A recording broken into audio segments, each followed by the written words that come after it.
92.3 Now. 92.3 Now. We are live in studio. I'd like to introduce to you Disclosure. What's up, man? What's up, dude? How you doing? Welcome. Go ahead and introduce yourself to all of your fans out here in New York. Yo, New York. I'm Guy. I'm Howard, and we're Disclosure. Yeah, that's professional right there. That was pretty much on point. Did you like that? Yeah. Now, love your music. You're out here performing in New York. Let's get right to the nitty gritty of everything. Like, if people from the U.S. want to know about you, you are up for a Brit Award for Album of the Year. Yeah. Best album, going up against some pretty tough competition. Yeah. One Direction. It's pretty tough out there now. Coming over here into the States and working out here, what do you want to bring to us with your music? Well, I mean, what we wanted to do with this album was to kind of get a mixture between house music and UK garage music that we love at the moment, and the kind of stuff that we were brought up on. So like pop music from the 80s and 70s and like soul. Yeah, like break that down for me, because you're kind of you look at you more as like an electronic act, like, and you do DJ sets and you also perform live at your shows. Yeah. The live shows are our main thing, and then we also do DJ sets sometimes. Which is really dope, because I saw your live shows. You have two different setups. Tell us how that's all put together. So yeah, the live show is basically like it's more similar to like a band format. Mm-hmm. So we're playing instruments, like I play bass guitar and keyboards, and Guy plays the drums, and I'm singing. And yeah, we just try and recreate the songs live using our instruments, as opposed to like, playing a DJ set where you just press play and then mix another song in. Now, if someone that heard you for the first time, what would really separate you from your live performances versus what you play on your DJ sets? I mean, when we play live, we play all our own music and, perform it live, play parts of the songs on instruments, like Howard said, get singers out sometimes to come and sing. Howard sings as well. And in DJ sets, a DJ set for us is more like a kind of showing our fans like what inspires us, playing music that inspired us, new music that we think's great, with a mixture of maybe some new stuff of ours, or remixes, that kind of thing. What do you like to play more at your DJ sets? Like, who are you feeling right now? Our favorite producer at the moment actually is a guy called Kate Tronada from Montreal. Yeah, we've been playing a lot of his stuff. He's amazing. He does hip hop and disco. Play more of his disco stuff in our sets. Yeah. Well, so what would your sets more consist of, like disco type music? Do you play like any trap? We play a little bit of more just techno, but it's mainly house and UK garage. Yeah. Dope. So what's really cool too, and if you didn't know this, and I just found out by going through your Instagram, Disclosure Music. Yeah. Premier. Yeah. Remixed your song. Latch. Yeah. Amazing. That was really, really dope. Like, how did that come about? Like, I think he just wanted to do it. Yeah, I think obviously our label reached out, and he was really up for it. Yeah, he loved the song, which was great for us. Premier is one of my favorite producers of all time. One of the hip hop legends. Yeah, exactly. Man. Yeah, like everything he's worked on, like we pretty much own. So yeah, man, it was just such a privilege to have hip hop royalty. Like doing a remix for us. It was crazy. Yeah. Did he reach out to you, or did like? I'm not sure. Actually, I think we reached out to him, but there's been a few names that have like reached out, to us. That's been amazing as well. But yeah, like, I mean, since then, we've been chatting on Twitter and stuff, and he seems like a really cool guy as well. Yeah. A lot of stuff going on. What can we expect next from you? So yeah, I mean, we've got these 3 Terminal 5 shows in New York, which are sold out, which is going to be amazing. And then other than that, this year, we're just touring until kind of September time, doing all the festivals and stuff. And then come September, we're kind of putting a lock on things and putting some time out for the next album. Okay. We will be releasing some music this year. Not an album, but we've been working with, doing production for other people. We're doing a few more sort of more clubby releases. And Latch is what we're looking at right now. And Latch is the single here now in the States, yeah. And Settle's the album. Yeah. Any one of your favorites that you want to kind of let us know about? Favorite songs on the album? Oh man, that's always a tough one. Yeah, it's like choosing your favorite kid. Yeah, not an easy one. I don't know. Yeah, you can say like what your favorite ones are to play live, and obviously Latch always goes the most crazy. We always play it last, which is fun. But I don't know. I think my personal favorite song that we made, like just the process of working on it, was the song we made with Jamie Woon called January, just because we're massive fans of Jamie Woon, and it was just an absolute pleasure to work with him. Yeah. For fans out here in the States, What do you like? What would you tell your fans that separates you from everybody else? I'd say what separates us from a lot of other dance music producers is that we come from a very different background to them. Like I'd say most dance music producers start out DJing, whereas we didn't. Like we learned to DJ long after we started producing.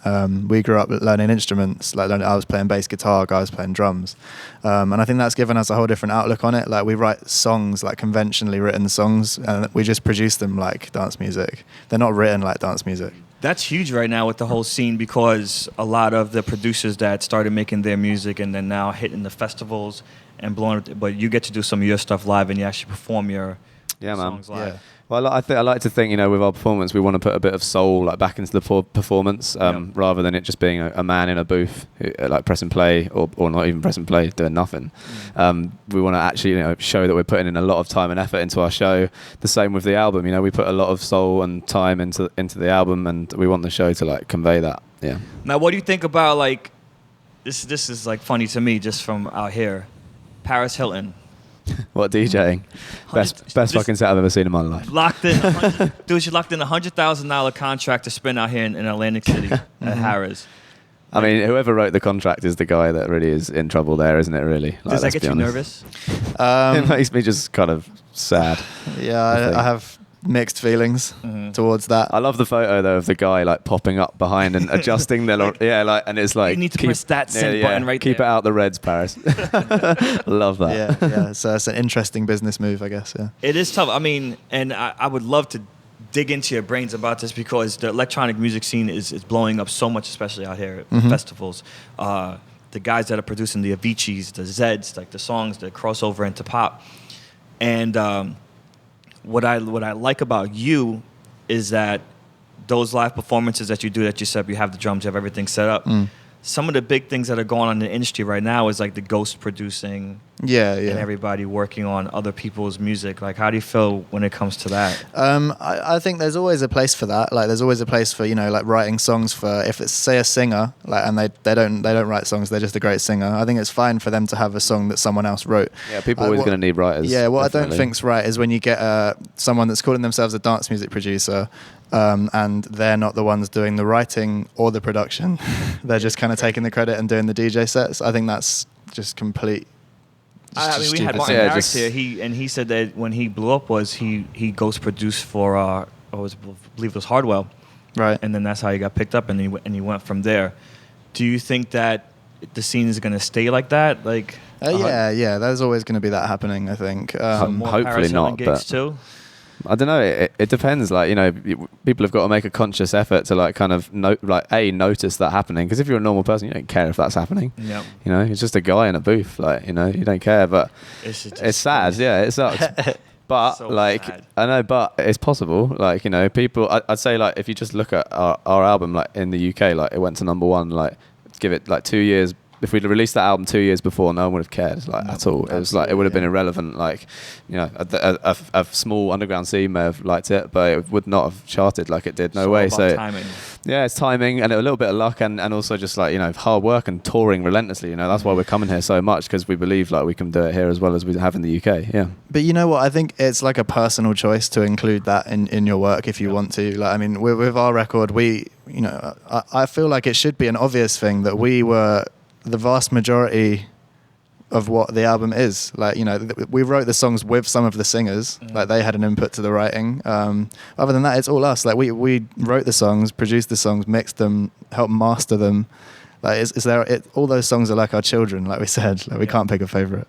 And then you get to perform them live, and then you get to do DJ sets on top of that. Yeah. But like to us, that's just normal. Like that's the way it should be. Because like you said, we grew up listening to bands. Yep. Bands write their own songs. They go out and play them. Yeah. So you think you probably call out a lot of producers if they were to perform live and kind of break out their whole system and do it live there? They won't be able to do it. I don't know. The only time I don't like it when someone plays live is like, if it's just like a laptop and a Ableton pad and not much is happening. Yeah, I'd rather just watch a DJ like spin some records. It's more entertaining. Did you hear what happened to Dylan Francis on Holy Ship? Oh yeah, the laptop. Yeah, I saw it. Someone spilled something. I was there. Yeah. Hit vodka on his laptop. I was there. Yeah, and then he was like having a fight with Scream or something, pulling the laptop. Now, dude, like you're making almost 20 G's a gig, you wouldn't have a backup laptop. Yeah. Or even take out the hard drive, put it in somebody else's. He was ready to throw it overboard. I think Dylan's main talent lies in social networking and like his incredible like acting skills. He's crazy. We love Dylan. maybe not his ability to keep vodka from a laptop. That was nuts. What would you do? Well, he said to me on the boat afterwards, he could have tipped it upside down and drunk from the laptop. There was that much vodka, so I would have done that. Yeah, that would have been pretty. Had cool, an electric shock, but that was not an no electric bueno shock at all. Disclosure. Make sure you check them out on their social media sites too. I hear Disclosure Music, Instagram and your Twitter as well, right? Mm-hmm. yeah. Disclosure on your website. I like looking at your blog. That was really thanks. dope. Our mum actually runs that blog. Yeah? Yeah. That's awesome. Mom, make sure you put up the right pictures. Don't make me look bad. But Yeah, Mom. thank you for taking time out of your busy schedule. Rock out in New York. Have fun at Terminal 5, DJing at Webster Hall. That's going to be really, really dope. I've heard that's good. Yeah, can't wait. And, just thank you for coming through, man, and keeping it real. And I appreciate the live sets. That's what I appreciate as far as the DJ Cool. aspect of it. Thanks, man. Doing that is kind of showing that, listen, this is my talent and what I do. You'll have to come see it tonight. Oh, it's going to be dope. Disclosure here at 92 to Now with your boy Toro, baby.